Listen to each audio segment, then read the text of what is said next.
നമസ്കാരം.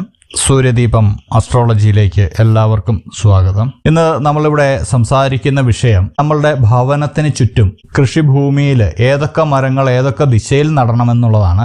ചില മരങ്ങൾ ദിശ തെറ്റി നട്ടു കഴിഞ്ഞാൽ അത് നമ്മളുടെ ജീവിതത്തെ സാരമായി ബാധിക്കുന്നതാണ്. അപ്പോൾ ഇതെല്ലാവരും അറിഞ്ഞിരിക്കേണ്ട ഒരു കാര്യമാണ്. കാരണം വാസ്തുശാസ്ത്രപരമായിട്ട് നമ്മൾക്ക് പോസിറ്റീവ് എനർജി ലഭിച്ചില്ല എങ്കിൽ നമ്മൾക്ക് എത്ര സമ്പത്തുണ്ടെങ്കിലും അല്ലെങ്കിൽ എത്ര നല്ല ജീവിത സാഹചര്യം ഉണ്ടെങ്കിലും അത് അനുഭവിക്കാൻ യോഗമുണ്ടാവില്ല. അതുകൊണ്ട് എല്ലാവരും ഇത് അറിഞ്ഞിരിക്കേണ്ട ഒരു കാര്യമാണ്. അതിനു മുമ്പായിട്ട് നമ്മളുടെ ചാനൽ ഇതുവരെ സബ്സ്ക്രൈബ് ചെയ്തിട്ടില്ലെങ്കിൽ സബ്സ്ക്രൈബ് ചെയ്യുക. കൂടാതെ വീഡിയോകൾ ഇഷ്ടമാകുന്നുണ്ടെങ്കിൽ ലൈക്ക് ചെയ്യാനും മറക്കരുത്. അപ്പോൾ നമ്മൾ വിഷയത്തിലേക്ക് കടന്നു വരാം. ഒരു വ്യക്തി താമസിക്കുന്ന വീടിന്റെ ചുറ്റുപാടുമുള്ള വൃക്ഷങ്ങൾക്ക് ആ വ്യക്തിയെ സ്വാധീനിക്കാൻ കഴിയുമെന്നുള്ളത് 100% ഉറപ്പാണ്. വീടിന് സമീപം ശരിയായ സ്ഥാനത്തല്ലാതെ വളരുന്ന ചെടികൾ നിരവധി ദോഷങ്ങളാണ് നമ്മൾക്ക് ഉണ്ടാക്കിക്കൊണ്ടിരിക്കുന്നത്. വാസ്തുശാസ്ത്രത്തിൽ 3 തരം വൃക്ഷങ്ങളെക്കുറിച്ച് ഇവിടെ പറയുന്നുണ്ട്. അന്തസാര വൃക്ഷങ്ങൾ എന്ന് പറയുന്ന വൃക്ഷങ്ങളുണ്ട്, സർവസാര വൃക്ഷങ്ങളെക്കുറിച്ചും പറയുന്നുണ്ട്, ബഹിർസാര വൃക്ഷങ്ങളെക്കുറിച്ചും പറയുന്നുണ്ട്. ഇങ്ങനെ 3ആയിട്ടാണ് വൃക്ഷങ്ങളെ വാസ്തുശാസ്ത്രത്തിൽ തിരിച്ചിരിക്കുന്നത്. ഈ അന്തസാര വൃക്ഷങ്ങൾ എന്ന് പറയുമ്പോൾ വീടിന്റെ തൊട്ടടുത്തായിട്ട് നമ്മൾക്ക് നട്ടുവളർത്താൻ കഴിയുന്ന മരങ്ങളാണ്. നമ്മളിവിടെ പറയുന്നത് നമ്മൾ നട്ടു വളർത്തുന്നതിനെ കുറിച്ചാണ്. നമ്മളുടെ പറമ്പിൽ ധാരാളം വൃക്ഷങ്ങൾ വളർന്നു വരും. അത് നമ്മളുടെ ജീവിത രീതിയെ ബാധിക്കും. പക്ഷേ അതിനു മുമ്പ് നമ്മൾ വെട്ടിക്കളയുന്നത് വളരെ നല്ലതായിരിക്കും. നമ്മൾ ഒരു വൃക്ഷം കൊണ്ടുപോയി നടുകയാണെങ്കിൽ അല്ലെങ്കിൽ നമ്മളുടെ വീടിന് വേണ്ട അല്ല ഭവനത്തിന് വേണ്ട പോസിറ്റീവ് എനർജി ലഭിക്കുന്നതിനായിട്ട് നമ്മൾ കുറച്ച് വൃക്ഷങ്ങൾ നടേണ്ടതുണ്ട്. ആ വൃക്ഷങ്ങളെക്കുറിച്ചുമാണ് ഇവിടെ പറയുന്നത്. വളർന്നു വരുന്ന വൃക്ഷങ്ങൾ ഈ പറയുന്ന ദിക്കുകളിലല്ലെങ്കിൽ ചെറിയ തൈ ആയിരിക്കുമ്പോഴേ വെട്ടിക്കളയുന്നത് വളരെ ഉചിതമായിരിക്കും. അപ്പോൾ സർവസാര വൃക്ഷങ്ങളെ എന്ന് പറയുന്നത് കുറച്ച് വീടിനോട് ചേർന്നല്ല, അതിനും കുറച്ച് മാറി കൃഷി ചെയ്യേണ്ടതാണ്. ബഹിർസാര വൃക്ഷങ്ങൾ എന്ന് പറയുന്നത് അതിനപ്പുറത്ത് നട്ടുപിടിപ്പിക്കേണ്ടതാണ്. നമ്മൾ വീട്ടിൽ യാതൊരു കാരണവശാലും നട്ടുപിടിപ്പിക്കരുത് എന്ന് പറയുന്ന കുറച്ച് വൃക്ഷങ്ങളുണ്ട്. അതായത് വീട്ടിലോ പരിസരത്തോ അതിന്റെ ബഹിർസാര വൃക്ഷങ്ങൾ പോലും ഇത് കാണാൻ പാടില്ല എന്നുള്ളതാണ്. അങ്ങനെ നട്ടുപിടിപ്പിക്കാൻ പാടില്ലാത്ത മരങ്ങളാണ് കാഞ്ഞിരം, ചേര്, കഴനി, താന്നി, കള്ളി, കരങ്ങാഴി എന്നിവ. എന്നാൽ നമ്മൾ തീർച്ചയായിട്ടും വെച്ച് പിടിപ്പിക്കേണ്ട ചില മരങ്ങളുണ്ട്. അവയാണ് നെല്ലി, കുമിള്, കൂവളം, അശോകം, ഞാവല്, പ്ലാശ്, ചന്ദനം, വേങ്ങ, ചെമ്പകം, വേപ്പ്, കടുക്കാമരം, ദേവദാരം, നെന്മേനി, വാഗ. ഇത് വീട്ടിൽ വെച്ച് പിടിപ്പിക്കുന്നത് വളരെ ഉത്തമമാണ്. കൂടാതെ എല്ലാ ഭാഗങ്ങളിലും തെങ്ങ്, മാവ്, പ്ലാവ്, കവുങ്ങ് ഇവ വെച്ച് പിടിപ്പിക്കാൻ വിധിയുണ്ട്. ഇത് ഏത് ഭാഗത്ത് വളർന്നു വന്നാലും വെച്ച് പിടിപ്പിച്ചാലും ഇതിന് യാതൊരു കുഴപ്പവും ഉള്ളതല്ല. എന്നാൽ പ്രത്യേകം ശ്രദ്ധിക്കണം, നിങ്ങളുടെ പുരയിടത്തിൽ ഈ പറയുന്ന മരങ്ങൾ ഉണ്ടാവാൻ പാടില്ല. എങ്കിലും അഥവാ ഉണ്ടെങ്കിൽ ഇതിന്റെ വേര് ഒരിക്കലും കിണറ്റിലെത്തരുത്. അങ്ങനെയുള്ള മരങ്ങളാണ് ചേര്, കള്ളി, കാഞ്ഞിരം എന്നിവ. ഈ മുള്ളുള്ള വൃക്ഷങ്ങൾ നമ്മളെ ശത്രുഭയത്തിന് ഇടയാക്കുന്ന ഒരു വൃക്ഷങ്ങളാണ്. അതുകൊണ്ട് മുള്ളുള്ള വൃക്ഷങ്ങൾ അധികവും വെച്ച് പിടിപ്പിക്കാതിരിക്കുന്നതാണ് വളരെ നല്ലത്. നമ്മളുടെ വീടിനെ സംരക്ഷിക്കാൻ അല്ലെങ്കിൽ ഭവനത്തിനെ സംരക്ഷിക്കാൻ 4 ദിക്കിലും വെച്ച് പിടിപ്പിക്കേണ്ട മരങ്ങളുണ്ട്. ഇതിനെ നാൽപ്പാമരം എന്നാണ് അറിയപ്പെടുന്നത്. ഈ നാൽപ്പാമരം എന്ന് പറയുന്ന മരങ്ങൾ ഏതൊക്കെയാണെന്ന് ചോദിച്ചാൽ പേരാല്, അത്തി, അരയാല്, ഇത്തി, ഇത്രയും മരങ്ങൾ കൂടുന്നതാണ് നാൽപ്പാമരം എന്ന് പറയുന്നത്. എന്നാൽ ഇത് വെച്ച് പിടിപ്പിക്കേണ്ട കൃത്യമായ ദിശകളുണ്ട്. പേരാല് വീടിന്റെ കിഴക്ക് ദിക്കിലാണ് വെച്ച് പിടിപ്പിക്കേണ്ടത്. അത്തിമരം വെച്ച് പിടിപ്പിക്കേണ്ടത് തെക്ക് ദിക്കിലും, ഇത്തി വടക്ക് ദിക്കിലും, അരയാല് പടിഞ്ഞാറ് ദിക്കിലും വേണം നട്ടുപിടിപ്പിക്കാൻ.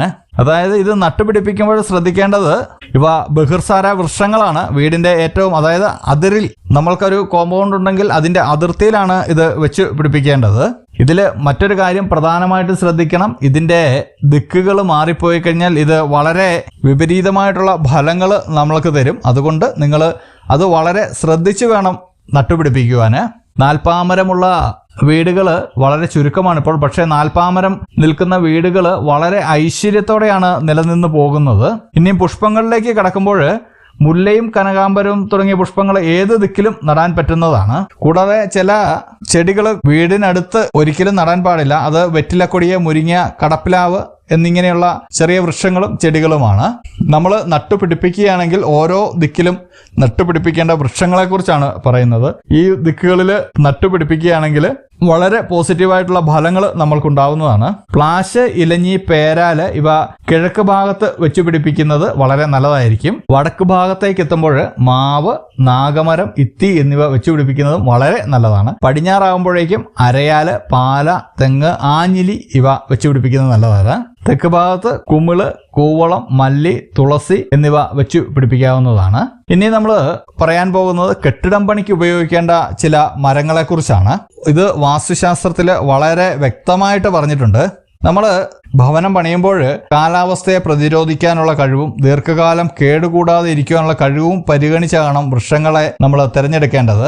വേങ്ങയും തേക്കും ചന്ദനവും ദേവദാരുവും പ്ലാവും മുളപ്പുമരുന്നും ഇലപ്പയും ഇങ്ങനെയുള്ള വൃക്ഷങ്ങൾ ഗൃഹനിർമ്മാണത്തിന് വളരെ ഉത്തമമാണ്. എന്നാൽ ഒരിക്കലും എടുക്കാൻ പാടില്ലാത്ത ചില വൃക്ഷങ്ങളുണ്ട്. അത് കടമ്പ്, നീർമരുത്, ഏഴിലമ്പാല, അമ്പഴം, കാഞ്ഞിരം, അരയാല്, പേരാല്, ഇലന്ത, പുളി, അശോകം, പാതിരി, മുള്ളലവ് തുടങ്ങിയവയാണ്. ഇവ ഒരിക്കലും നമ്മൾ എടുക്കാൻ പാടില്ല. കൂടാതെ നമ്മൾ ഉപയോഗിക്കാൻ പാടില്ലാത്തത് കേടായ മരങ്ങളും മുള്ളുള്ള മരങ്ങളും ശ്മശാനം, ദേവാലയം എന്നിവിടങ്ങളിലൊക്കെ സ്ഥിതി ചെയ്യുന്ന മരങ്ങളും എടുക്കാൻ പാടില്ല.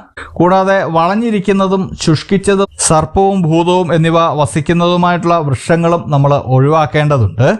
നേരെ നിവർന്നു നിൽക്കുന്നതും അകക്കാതലുള്ളതും മഴ, കാറ്റ്, ചൂട് എന്നിവയെ സഹിക്കാൻ കെൽപ്പുള്ളതും ജലാശയത്തിനടുത്ത് നിൽക്കുന്നതും ആയ വൃക്ഷങ്ങൾ വളരെ നല്ലതാണ് ഭവനം പണിയുവാനായിട്ട്. കൂടാതെ അതാത് സ്ഥലത്തിന് അനുയോജ്യമായ വൃക്ഷങ്ങളെ വേണം കെട്ടിടം പണിക്ക് ഉപയോഗിക്കാൻ എന്നുള്ള ഒരു കാര്യം കൂടിയുണ്ട്. വൃക്ഷങ്ങളിലും പുരുഷ, സ്ത്രീ, നപുംസക ഭേദങ്ങളോട് കൂടിയ മരങ്ങളുണ്ട്. ചുവട് മുതൽ മുകളറ്റം വരെ വളരെ വൃത്താകൃതിയുള്ളതും കനത്ത ശാഖകളോട് കൂടിയതുമാണ് പുരുഷ വൃക്ഷം എന്ന് പറയുന്നത്. ചുവട് തടിച്ച് മുകളിലേക്ക് കൂർത്തു വരുന്നതാണ് സ്ത്രീ വൃക്ഷം. അടിയും മുകളും മെലിഞ്ഞ് നടുവിൽ തടിച്ച് ഇരിക്കുന്നതാണ് നപുംസക വൃക്ഷം എന്ന് പറയുന്നത്. ഇവയിൽ സ്ത്രീ പുരുഷ വൃക്ഷങ്ങൾ കെട്ടിട നിർമ്മാണത്തിന് നമ്മൾക്ക് ഉപയോഗിക്കാവുന്നതാണ്. വൃക്ഷങ്ങൾ തിരഞ്ഞെടുക്കുമ്പോൾ നിങ്ങൾ ശ്രദ്ധിക്കേണ്ടതുണ്ട്. ഭവനം നിർമ്മിക്കുമ്പോൾ ഇങ്ങനെയുള്ള വൃക്ഷങ്ങൾ തിരഞ്ഞെടുത്താൽ വളരെ ഉചിതമായിരിക്കും. ഇവയെല്ലാം വാസ്തുശാസ്ത്രം അനുസരിച്ച് നമ്മൾ അവിടെ താമസിക്കുന്നവരുടെ ജീവിതവുമായിട്ട് ബന്ധപ്പെട്ട് കിടക്കുന്നുണ്ട്. അതുകൊണ്ടാണ് നമ്മൾ ഇതെല്ലാം നിങ്ങൾക്കായിട്ട് പങ്കുവെച്ച് തരുന്നത്. കൂടാതെ മറ്റൊരു അറിയിപ്പുണ്ട്. നമ്മളുടെ പൂജയിലുള്ള പ്രാർത്ഥനയിൽ നിങ്ങളെ പങ്കെടുപ്പിക്കണമെന്നുണ്ടെങ്കിൽ നിങ്ങളുടെ പേര്, നക്ഷത്രം, ജന്മവർഷം, തീയതി എന്നിവ കമന്റ് ബോക്സിൽ രേഖപ്പെടുത്തുക. തീർച്ചയായിട്ടും പ്രാർത്ഥനയിൽ ഉൾപ്പെടുത്തുന്നതായിരിക്കും. അപ്പോൾ ഇതുപോലെയുള്ള അറിവുകൾക്കും വിശേഷങ്ങൾക്കുമായിട്ട് എൻ്റെ ചാനൽ സബ്സ്ക്രൈബ് ചെയ്യുക. ഇനിയും മറ്റൊരു വീഡിയോയുമായിട്ട് നമുക്ക് വീണ്ടും കാണാം. നന്ദി, നമസ്കാരം.